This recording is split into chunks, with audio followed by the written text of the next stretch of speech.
Tuhan di tempat ini, saudara. Beberapa hari yang lalu Tuhan bicara hari ini untuk menyembah. Pujian dan penyembahan itu memang sulit untuk kita. Tapi yang kita tahu kalau pujian itu bisa temponya cepat, saudara. Kalau penyembah itu temponya lambat. Di dalam kita menyembah yang dibutuhkan adalah ekspresi sebagai seorang penyembah, diperlukan manifestasi dan bukan manipulasi. Penyembahan tidak boleh dimanipulasi seolah-olah kita temenan padahal tidak kenal. Begitu juga sebaliknya, perlukan ekspresi sebagai seorang penyembah. Mungkin saudara mau teriak, ekspresi hatimu, rohmu ini keluar, bebaskan rohmu untuk menyembah Dia. Amin. Kita menyembah Dia.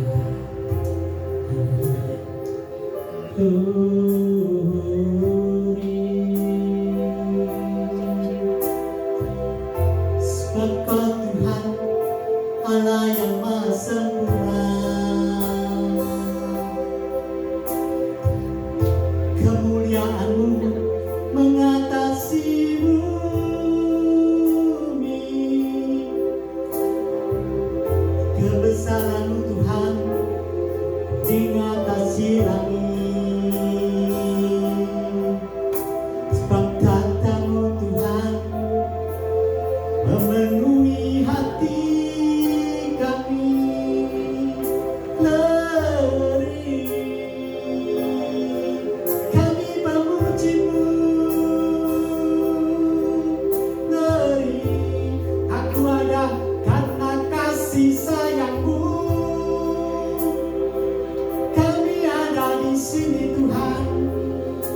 Karena anugerah-Mu,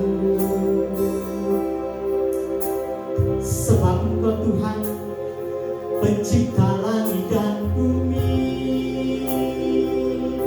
hanya Engkau-lah layak untuk kami tinggikan.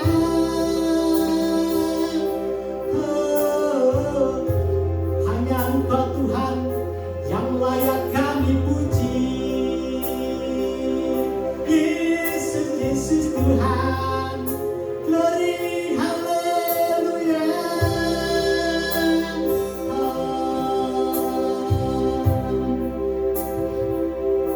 Glory, haleluya, Yesus kami masih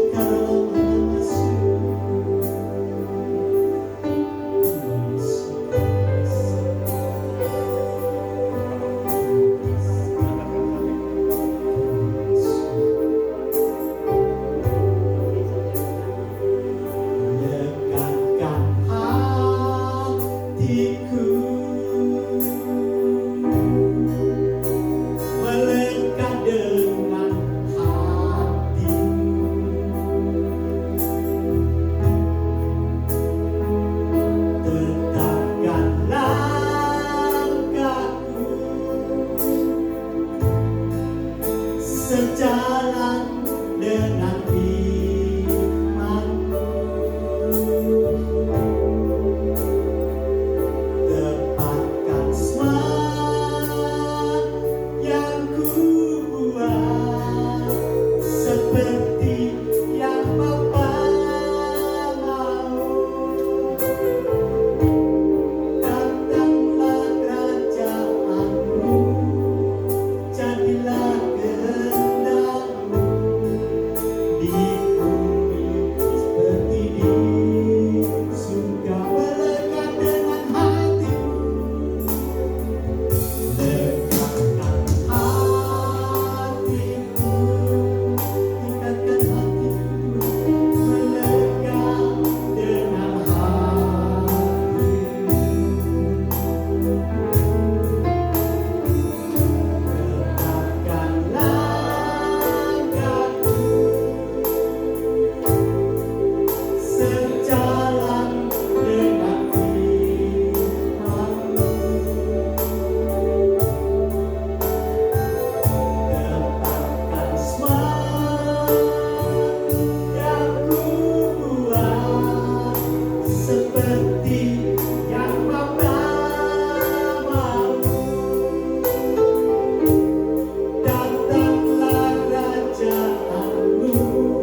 di dalam keheningan, di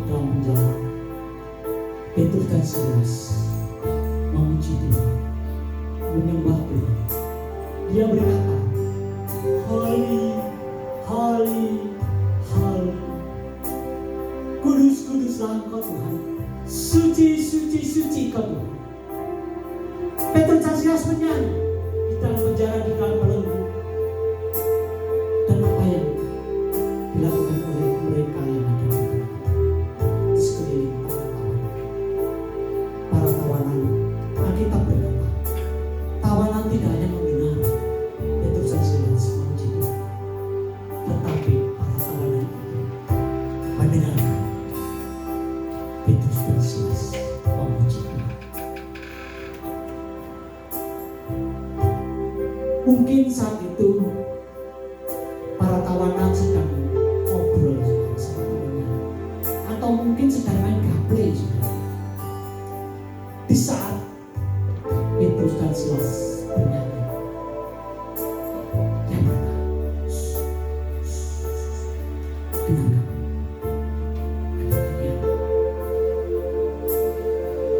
Petrus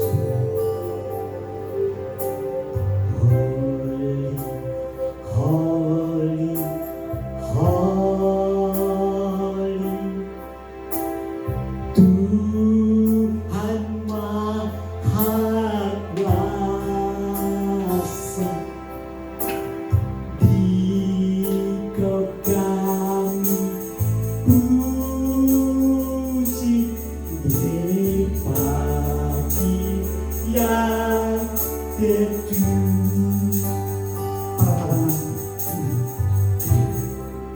Dan apa yang terjadi? Di Alkitab tidak ditulis bagaimana suara Petrus dan Silas ini. Apakah suaranya fals? Dan jelas tidak ada khususnya. Tapi saya percaya bahwa suara saudara lebih bagus daripada Petrus dan Silas. Mengapa? Karena sekolah berpendidikan, diajarkan ngomong organisasi. Tapi Petrus dan Silas tidak pernah sekolah. Dia hanya seorang pelayan. Dia hanya bisa memuji sampai adanya, entah suaranya fals atau enggak. Tapi Petrus dan Silas ini menyanyi dengan ekspresi. Dan apa yang terjadi? Penjara runcang, belenggu-belenggu terbuka, pintu-pintu penjara terbuka. Dan apa respon buronan yang lain juga? Apakah mereka bersorak-sorak, oleh aku bebas, aku bebas, aku bebas, pergi keluar, mumpung gak ada penjaga? Tidak. Tapi mereka tetap mendengarkan Petrus dan Silas bernyanyi, Petrus dan Silas memuji Tuhan, Petrus dan Silas menyembah Tuhan. Kenapa? Wah, karena para tawanan merasakan kehadiran surga. Dia gak mau keluar, lebih menikmati apa yang ada di dalam penjara, yaitu hadirat Tuhan, kerajaan Allah.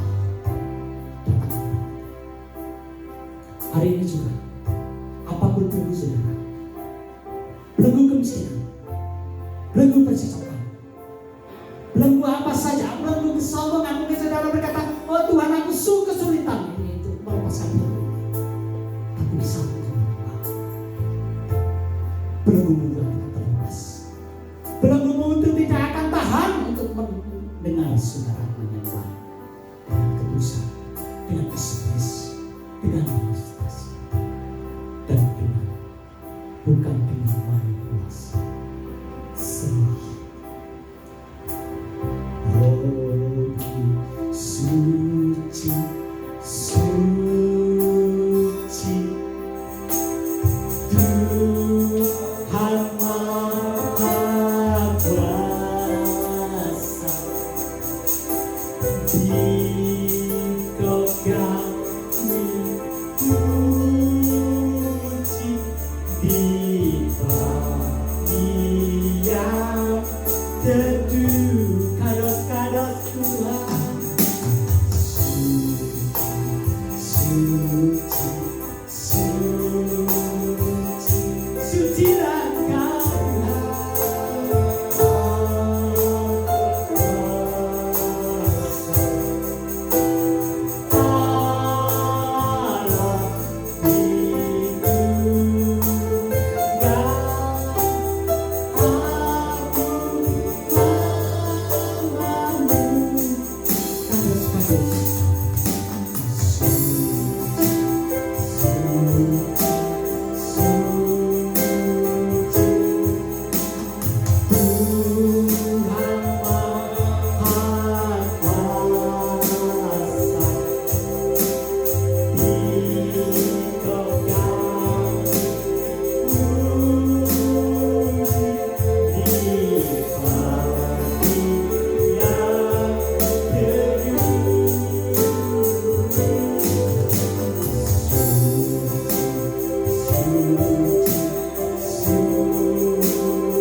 puji-pujian kami juga menjadi satu persembahan yang menyenangkan hati Tuhan. Dan kami percaya Tuhan sendiri hadir di tengah-tengah setiap kami, Bapa. Terima kasih Tuhan Yesus, terima kasih. Jalannya ibadah dari pertengahan sampai selesai, tetap kami percayakan kepada Tuhan, Tuhan yang akan pegang kendali, sehingga sungguh-sungguh kami semua anak-anak-Mu boleh diberkati Tuhan pada malam hari ini. Di dalam nama Tuhan Yesus Kristus, kami meraskan segala seluruh ucapan syukur kami, dan kami siap diberkati firman Tuhan. Yang siap diberkati firman Tuhan sama-sama katakan amin.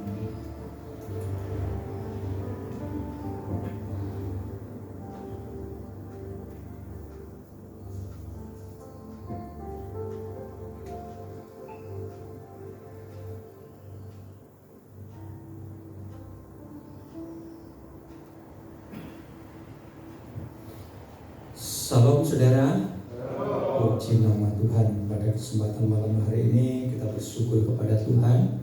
Tuhan masih menganugerahkan kepada kita waktu, masih menganugerahkan kepada kita kebaikan Tuhan. Kesehatan itu satu anugerah yang sangat luar biasa. Biarlah semua yang Tuhan berikan kepada kita, kita kembalikan untuk hormat dan kemuliaan Tuhan, untuk kita sama-sama beribadah kepada Tuhan. Jadi saya mau berangkat dengan santai-santai Pak Tukiran. Si Purwo lama dah ikut kebaktian di Ponorogo, maksudnya kaum pria atau apa karena terkendala karena pekerjaannya saya. Yo kira-kira tidak lah, atau mungkin karena tidak ada niat, ya mungkin tidak ada niat. Ya. Tapi saya dan saudara harus mengerti, saudara. Firman Tuhan mengatakan, apa yang kau lepaskan di bumi itu terlepas di surga. Tapi apa yang kau ikat di dunia itu juga terikat di surga. Artinya begini saudara, kalau engkau memberikan waktunya, waktumu untuk Tuhan, kau melepaskan waktumu untuk Tuhan, maka Tuhan akan memberikan banyak waktu untuk kita. Amin. Kalau engkau memberikan kesehatanmu untuk engkau melayani Tuhan, untuk beribadah kepada Tuhan, mungkin ya capek, mungkin ya agak sakit, flu, tetapi saudara semangat untuk tetap beribadah kepada Tuhan, maka Tuhan di surga pun akan melepaskan kekuatan, kesehatan bagi kita. Jadi apapun harta, kekayaan atau apapun yang saudara lepaskan untuk Tuhan, maka itu terlepas di surga. Artinya Tuhan lepaskan berkat untuk kehidupan kita. Karena firman Tuhan, siapa yang memberi tidak akan kehilangan, amin. Bahkan ada kuasa untuk memperoleh baik kesehatan, baik waktu kita. Karena saya perhatikan adalah orang-orang yang semangat sedang dalam mereka beribadah kepada Tuhan, rata-rata orang-orangnya sehat, amin. Karena Tuhan limpahkan kekuatannya bagi setiap anak-anak Tuhan. Karena memang juga banyak kesaksian sudah hamba Tuhan sudah merasa saking lamanya, sudah lama melayani Tuhan, wis pengen pensiun, sudah mau istirahat, sudah tidak melayani Tuhan lah. Jadi gerejanya ya sudah ada beberapa dijual untuk kehidupan pensiun saya. Dan apa yang terjadi? Tiba-tiba ya jatuh sakit, stroke bisa, terus akhirnya meninggal. Banyak sekali terjadi seperti itu. Jadi kalau sudah tidak punya semangat, apalagi ya Tuhan ngerti, ya sudah cukup sampai di sini. Tapi kalau kita tetap punya semangat, saya yakin dan percaya sudah Tuhan akan tambahkan kekuatan, kesehatan, bahkan waktu bagi kita semua. Saya yakin percaya kita semua orang sibuk, orang kerja. Saya dari pagi itu jam 7 sudah berangkat kerja, pulang itu jam 5 makan, ini sudah berangkat lagi ke gereja. Setiap hari seperti itu. Besok di Tegalombo, lusa di tempat ini, seperti hari-hari itu seperti itu saja. Tetapi percayalah Tuhan akan anugerahkan, tidak sia-sia apa yang saudara persembahkan kepada Tuhan, Tuhan akan kembalikan. Kita malam hari ini akan sama-sama belajar firman Tuhan. Saya tertarik dengan satu tulisan firman Tuhan yang saya ambil dari Efesus pasal 5 ayatnya 15 sampai 17.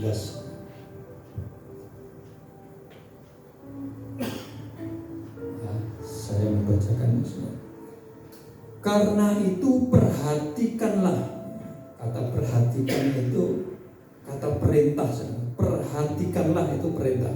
Perhatikanlah dengan seksama. Arti seksama itu sungguh-sungguh diperhatikan, dengan teliti, begitu saudara. Bagaimana kamu hidup, janganlah seperti orang bebal, tetapi seperti orang arif. Dan pergunakanlah waktu yang ada, karena hari-hari ini adalah jahat. Sebab itu janganlah kamu bodoh, tetapi usahakanlah supaya kamu mengerti kehendak Tuhan. Nah, dari kisah ini, dari apa yang kita baca ini, sebenarnya mudah sekali kita untuk bisa mengerti tentang 3 hal.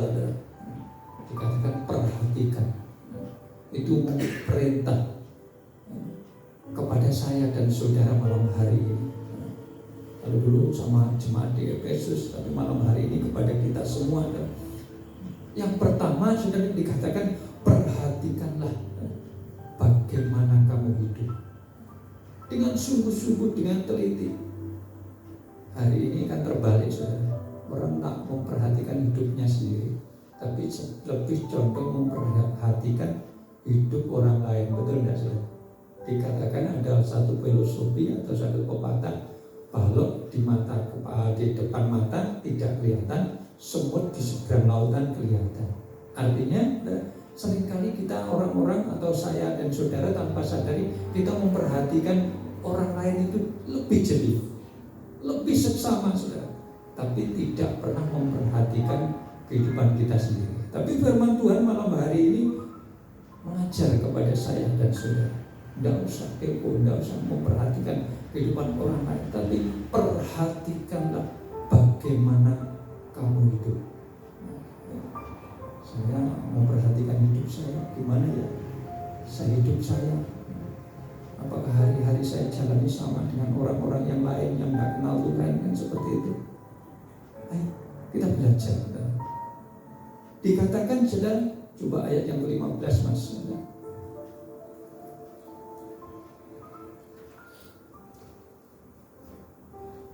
Karena itu perhatikanlah dengan seksama, dengan teliti, dengan sungguh-sungguh bagaimana kamu hidup. Firman Tuhan katakan jangan seperti orang bebal, tetapi seperti orang arif. Orang arif itu orang bijaksana.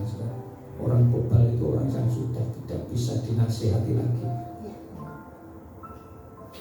Itu yang pertama. Coba yang ke-16 ya. Perhatikan hidup kita. Yang kedua, perhatikanlah waktu yang masih ada. Apakah saya dan saudara sudah mempergunakan waktu ini dengan maksimal? Karena dikatakan hari-hari ini adalah jahat. Kita hidup di dunia yang penuh dengan kejahatan.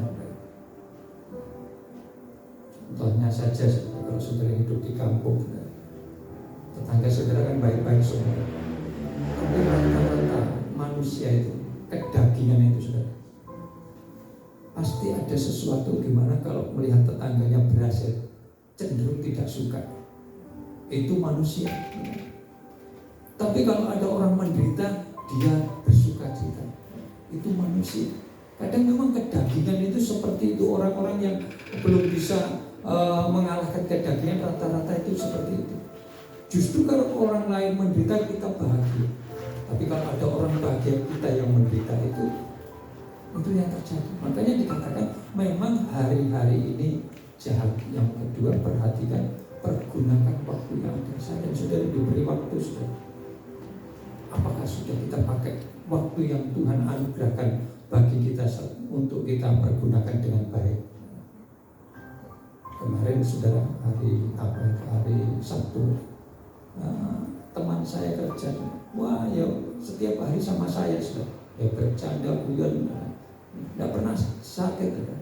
Nah kemarin tiba-tiba hari Senin kemarin tidak masuk, sudah. Hari Minggu itu sudah ada di ruang ICU di Ponorogo. Loh kenapa, saudara?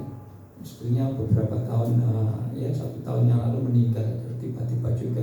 Dan ini juga tiba-tiba jatuh, saudara. Dan akhirnya pingsan, saudara. Dibawa, koma, saudara.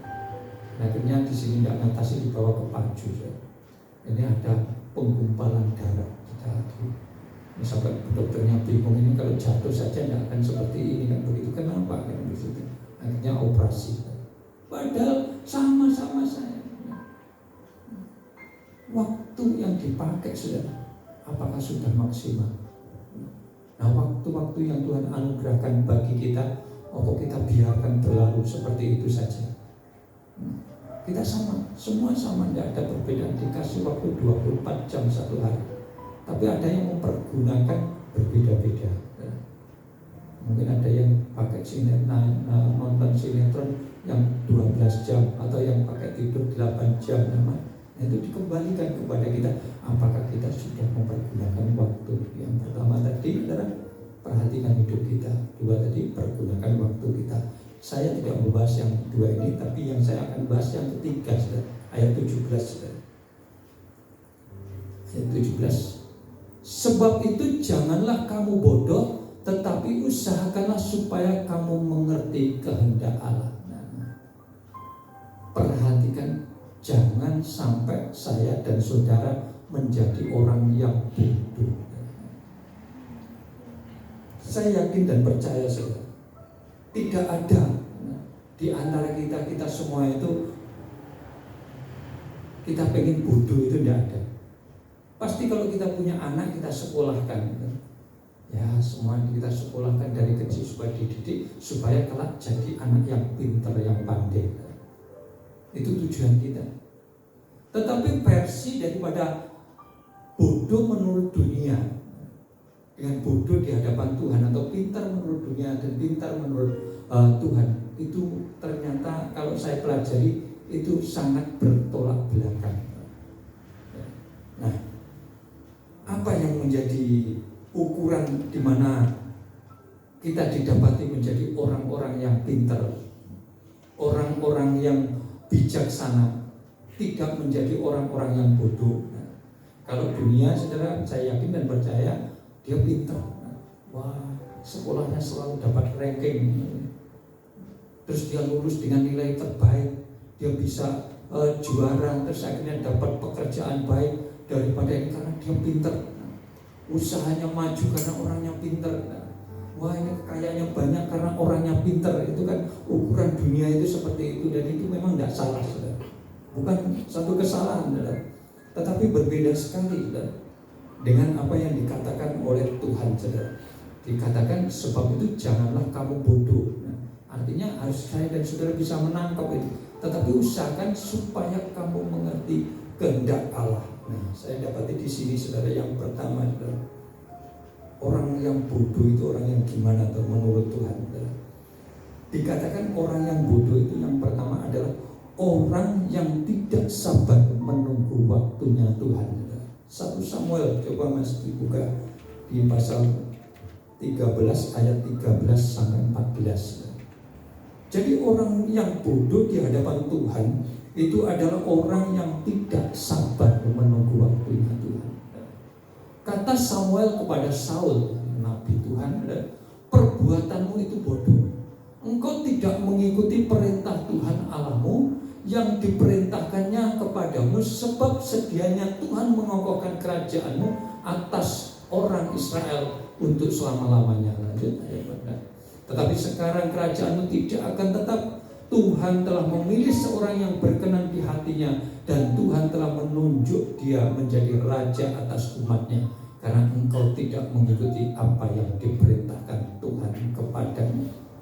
Orang yang bodoh di hadapan Tuhan ternyata adalah orang yang tidak sabar menunggu waktunya Tuhan. Kalau saudara baca di atasnya, saudara, itu kisah di mana Saul itu, saudara, dia mengambil satu tindakan yang gegabah.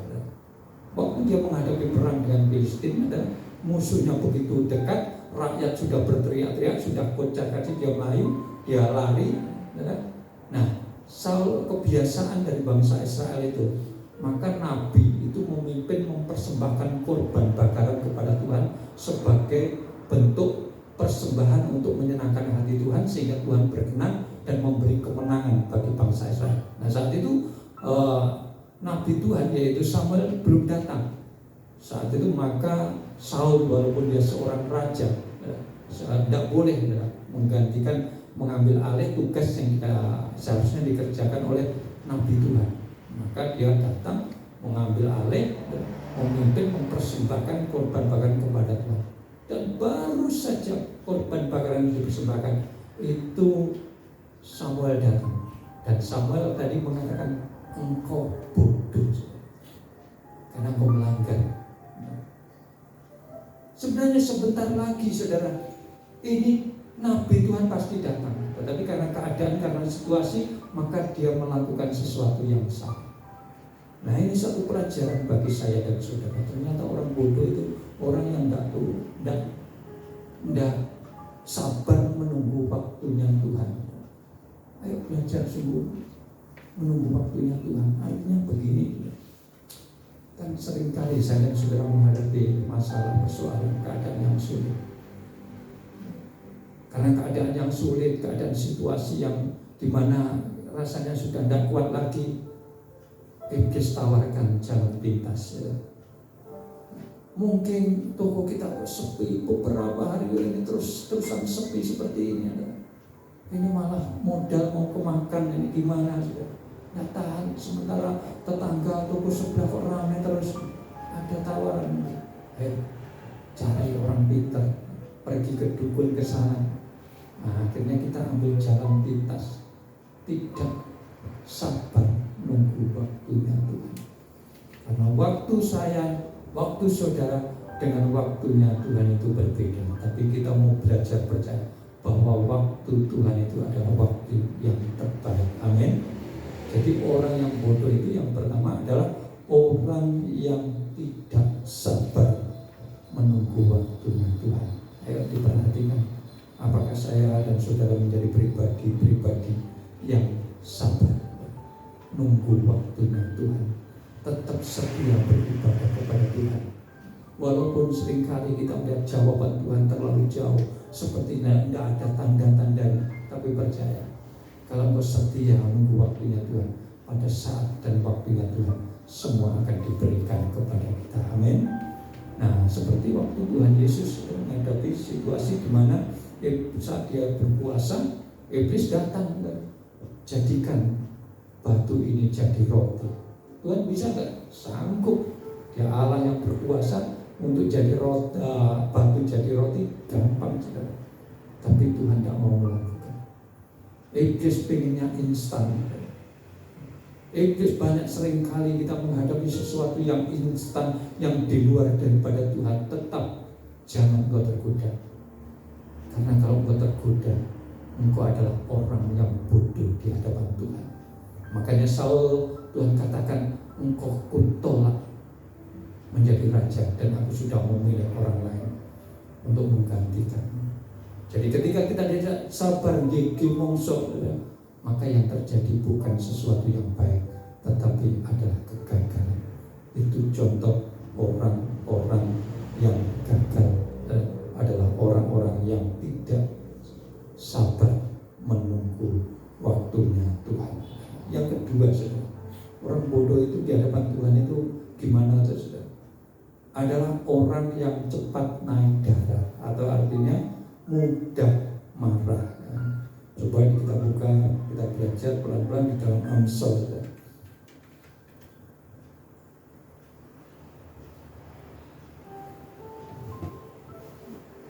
Amsal pasalnya yang ke-14 ayat 17.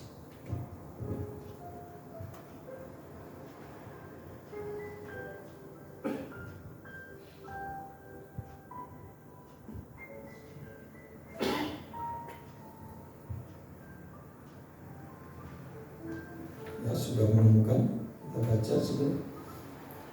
Siapa lekas naik darah berlaku bodoh, tetapi orang yang sabar, orang yang bijaksana bersabar. Siapa lekas naik darah berlaku bodoh, tetapi orang yang bijaksana bersabar. Coba ayat yang ke-29 tetap di pasal 14 ini. Ya.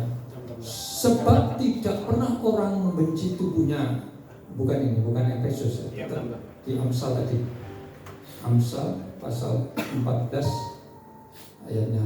Orang yang sabar besar pengertiannya, tetapi siapa cepat marah membesarkan kebodohannya. Seringkali saya dan saudara kalau menanggapi segala sesuatu pasti cepat emosi, naik darah, atau cepat marah, betul saudara?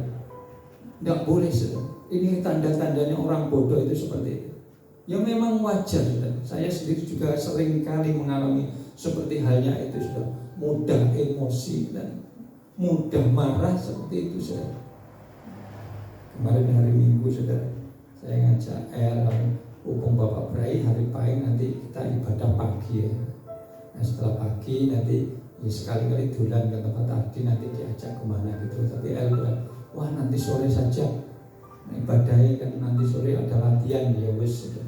Nah pagi saya ke tempat tadi sudah, nah, ngajak keluar. Nah saat ngajak keluar, nah tiba-tiba saya jamnya sudah jam 1 lewat ya. 1:30 masih di sana di Grape atau apa itu.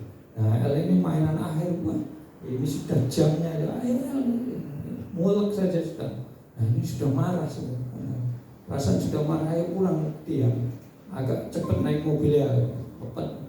Nah waktu itu kan seharusnya belok Delopo, beloknya Melilir. Nah ini belok Delopo kan agak muter. Wah saya itu sudah ngedem ya. Wah ini malah pengen cepat, malah pengen muternya tuh gitu sudah. Saya tidak turun dari sana langsung gas pulang saudara, cepat saudara. Istri saya sudah tidak berani ngomong saudara. Berani ngomong, mobilnya tambah cepat saudara. Pengen marah saudara, wah marah. Tapi saya ingat firman Tuhan yang ini menjadi perenungan saya, tidak boleh marah. Tuhan, ya Tuhan, tolong berikan waktunya begitu cepat sekali sudah. Tuhan luar biasa. Kalau kita punya kerinduan untuk ibadah, ternyata Tuhan itu turut campur tangan. Kalau saya sudah nyerah, jamnya 1:30.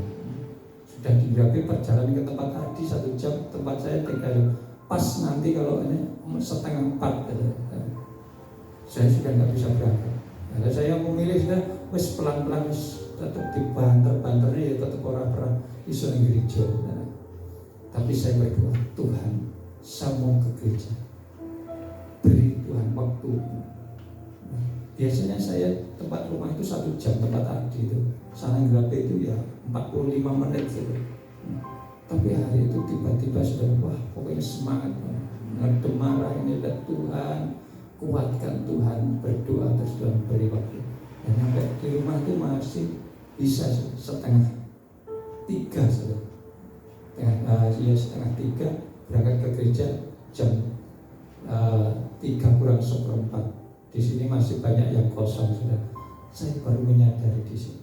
Kalau punya kerinduan kepada Tuhan, Tuhan itu seperti menghentikan waktu gitu sudah, supaya kita terus berjalan sudah.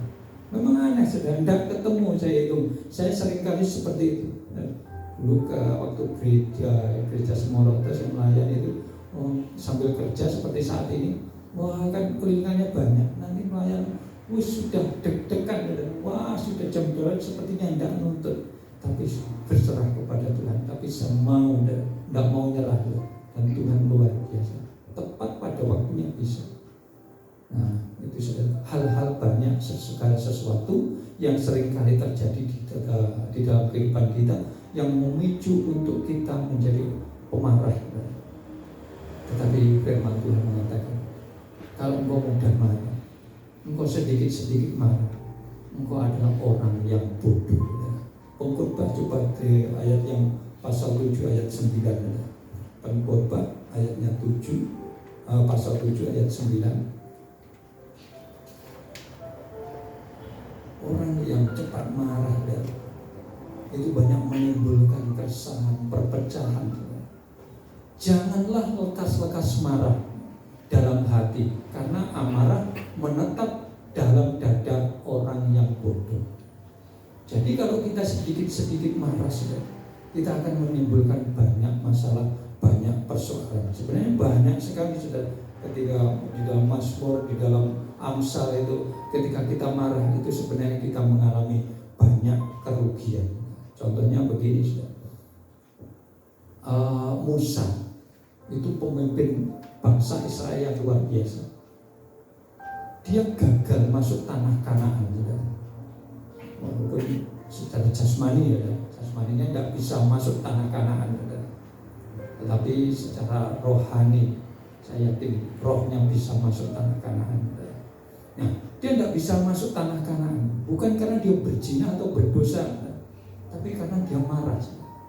Ketika bangsa itu berteriak-teriak tidak minta air, saudara, Tuhan perintahkan sentuh batu ini pakai tongkatnya. Tapi karena dia jengkel, dia marah, tidak disentuh, dipukul, saudara. Batunya tetap keluar air.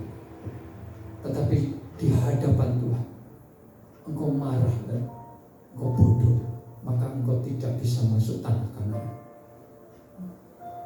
Bukan sesuatu yang lain karena melakukan dosa, cuma karena marah, saudara. Untuk itu saya dan saudara mari belajar. Jangan menjadi orang yang sedikit-sedikit emosi, sedikit-sedikit marah. Memang keadaan, situasi, kondisi kita itu memancing untuk kita marah, tetapi berusaha sedemikian rupa untuk kita menguasai hati untuk tidak marah. Amin. Karena marah hanya mendatangkan masalah, hanya akan mendatangkan kerugian bagi kita. Ada satu penelitian, ya. Kalau engkau pagi bangun, ya, tiba-tiba pagi itu engkau terpancing marah, ya, maka engkau menjalani kehidupan ini hanya tinggal 10% dari tenagamu, karena 90% sudah engkau pakai untuk marah. Itu benar-benar, saudara. Makanya orang yang mudah marah-marah itu seperti cuape begitu, saudara. Dan kalau sudah capek apa artinya, saudara? Imunnya akan turun dan akhirnya apa, saudara? Ya, dia mudah lemah. Makanya sebaliknya, hati yang gembira itu adalah obat, saudara. Jadi kalau kita bergembira, bersukacita, maka akan kita memperoleh kekuatan. Tapi sebaliknya kalau kita mudah marah, bergerutu, maka kita akan menjadi lemah. Jadi marah itu benar-benar sesuatu yang sangat merugikan. Marah boleh tidak? Boleh, manusiawi, tapi Tuhan katakan jangan sampai matahari terbenam sebelum padam amarahmu. Artinya jangan berlanjut-lanjut, ya sudah sebentar saja. Jadi yang kedua, orang yang bodoh itu adalah orang yang cepat marah, saudara. Sebenarnya ada 6 hal, saudara. Tapi terlalu panjang ini, saudara. Yang ketiga saja, saudara, saya akan sampaikan. Orang yang bodoh itu adalah orang yang gimana? Dalam Lukas pasal 12 ayat 20. Lukas pasalnya 12 ayat 20. Demikian firman Tuhan, tetapi firman Allah kepadanya, hai engkau orang bodoh, pada malam ini juga jiwamu akan diambil daripadamu, dan apa yang telah kau sediakan untuk siapakah itu nanti? Artinya apa, saudara? Ini satu kisah di mana ada orang yang cari harta saja, cari kekayaan saja. Tapi tiba-tiba setelah dia berkata, sudah istirahatlah jiwaku, karena ada makanan bagiku, di lumbung-lumbungmu penuh dengan makanan. Nanti tiba-tiba Tuhan berkata malam hari ini, nyawamu aku cabut. Untuk apakah persediaan itu? Jadi dikatakan orang yang menurut dunia ini orang pandai, usahanya berhasil, kekayaannya banyak, perhitungannya sungguh luar biasa, saudara. Tetapi di hadapan Tuhan dikatakan kau bodoh. Karena apa? Orang yang bodoh di hadapan Tuhan itu, kalau dari kisah ini, adalah orang yang hanya sibuk mencari harta di dunia saja. Tidak salah saya dan saudara sibuk cari harta di dunia, tetapi hal-hal kekekalan jangan sampai engkau tinggalkan. Karena segala sesuatu itu hanya ditinggalkan di dunia. Semuanya tidak akan pernah kita bisa bawa, saudara. Coba pikirkan, orang yang punya kekayaan hari ini bertambah-tambah, apakah mereka puas? Tidak ada kepuasan. Ini kemarin dikatakan ada Ustaz, lihat itu Pak Luhut, saudara kenal itu Luhut, ya. Kekayaannya terus bertambah banyak-banyak. Coba tanya Pak Luhut, cukupkah itu? Seperti itu. Yusuf kalah banyak sekali. Tanahnya mau diambil sedikit aja geger, padahal udah tua, saudara. Tinggal sedikit lagi waktunya, kehilangan tanah juga ada masalah, saudara. Uangnya masih banyak, teman. Tapi begitu, kalau sudah dicengkram dengan harta kekayaan, saudara, maka dia menjadi satu budak. Dikatakan uang itu sedikit jadi hamba, tapi kalau banyak jadi majikan yang kejam. Betul, saudara. Orang akan seperti itu. Kalau dikatakan orang kaya ini, saudara, Tuhan katakan kau bodoh, engkau hanya mencari harta yang berhenti hanya di dunia saja. Ini jadi pelajaran bagi saya dan saudara. Mari, boleh kerja dengan sungguh-sungguh, kau boleh kerja keras, saudara, tetapi harus ingat waktunya untuk Tuhan. Harus ingat kepada Tuhan, karena sesungguhnya sumber berkat itu datangnya daripada Tuhan. Jangan dikatakan suatu saat engkau bodoh. Banyak orang dunia pintar, orang pandai pintar, tapi suatu saat di penghakiman dia katakan engkau bodoh. Tidak ada artinya. Kemarin sampaikan Pak Rudi, saudara, masih ingat di Lamongan juga, pembalap, saudara, duitnya kan mobil kan, engkau meninggal, saudara, minta diberikan mobil terbaru. Terus waktu ini nanti pasang pakai kacamata, cemplungnya kepada lubang, terus ditanya sama bapak ini mau kemana gitu. Nah, baru sadar. Nah, saya dan saudara, saya yakin dan percaya, selama saya dan saudara hidup, Tuhan akan mencukupi kebutuhan kita. Tuhan akan memberkati. Carilah dahulu kerajaan surga dan kebenarannya, maka semuanya itu Tuhan akan tambahkan kepadamu. Ini bertolak belakang dengan apa yang dikatakan dunia. Orang dunia berkata engkau pandai, luar biasa, harta kekayaan yang banyak, tetapi Tuhan katakan engkau bodoh. Jangan kita menjadi bodoh, tetapi biarlah kita menjadi orang-orang yang mengerti akan kehendak Tuhan. Dan masih ada 3 poin lagi, saudara, sebenarnya. Orang yang tidak siap sedia juga dikatakan orang yang bodoh. Orang yang tidak mau dinasihati itu juga dikatakan orang yang bodoh. Jadi masih banyak, tapi cukup sampai di malam hari ini menjadi perlindungan kepada kita.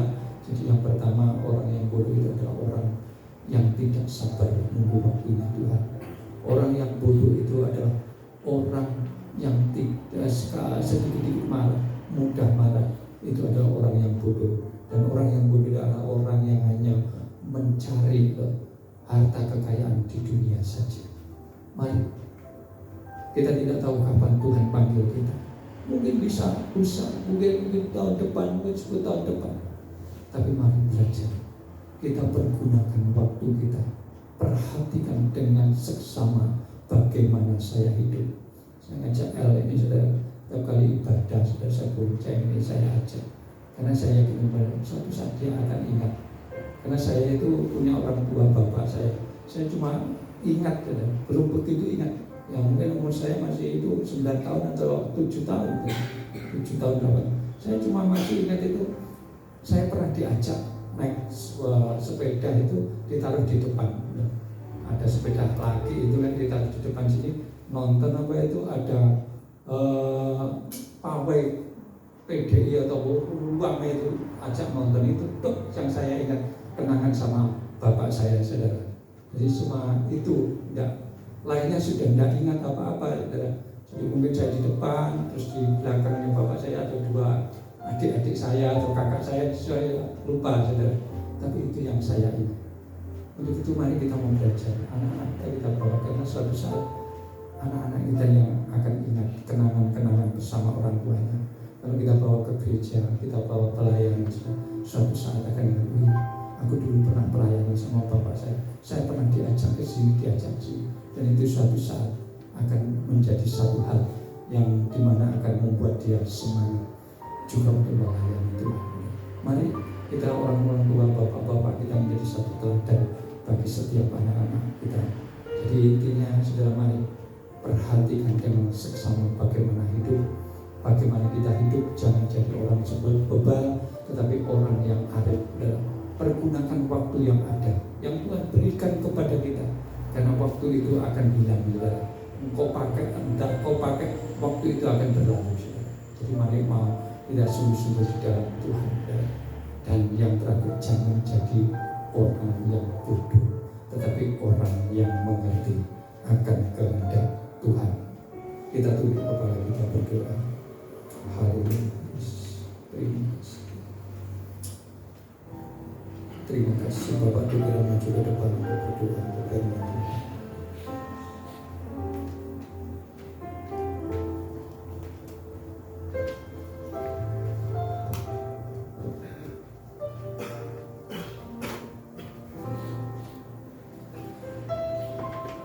Kami menaikkan syukur kepada Tuhan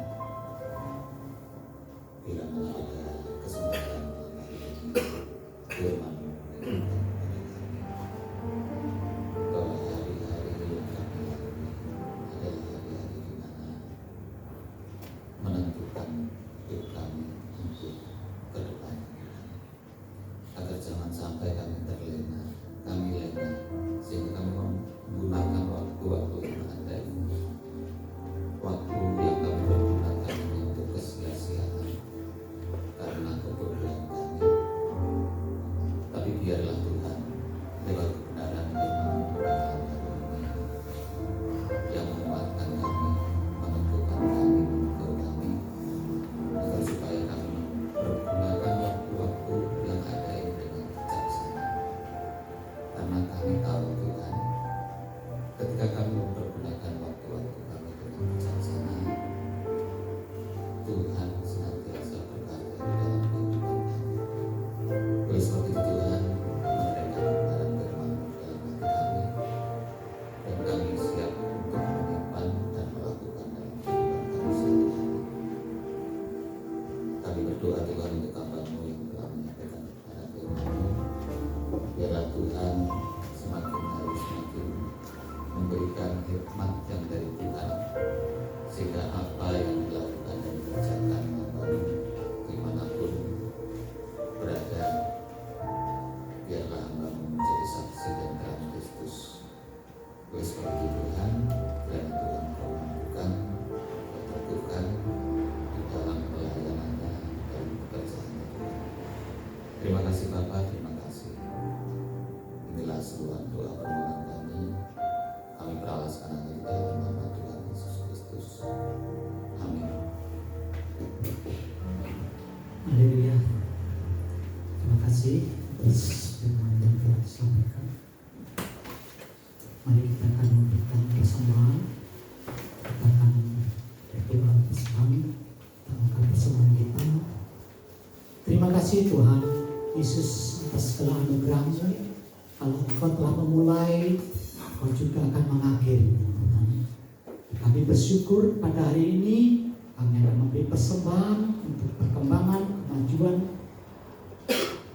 pekerjaan-Mu di tempat ini. Mari Tuhan Kau berkati persembahan kami supaya berkenan di hadapan-Mu dan berfungsi untuk pekerjaan di tempat ini. Terima kasih Bapa.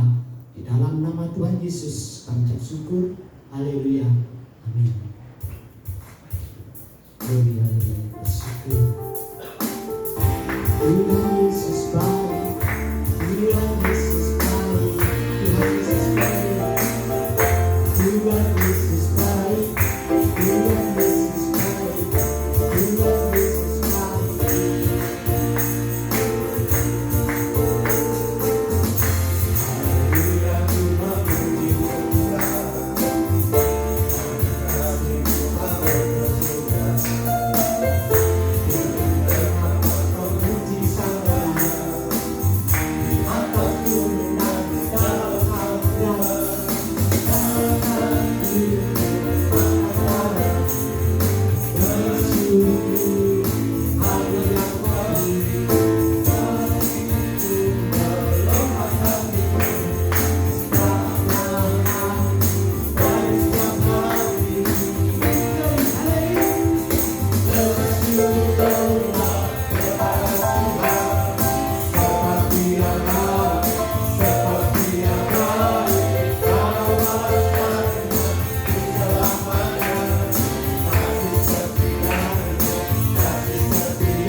Tuhan Yesus baik, Tuhan Yesus baik, Tuhan Yesus baik, Tuhan Yesus baik, Tuhan Yesus baik.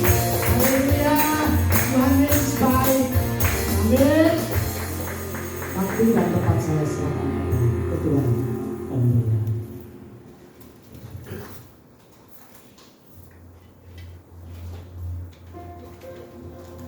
Puji Tuhan, terima kasih untuk pelayanan yang sudah diberikan.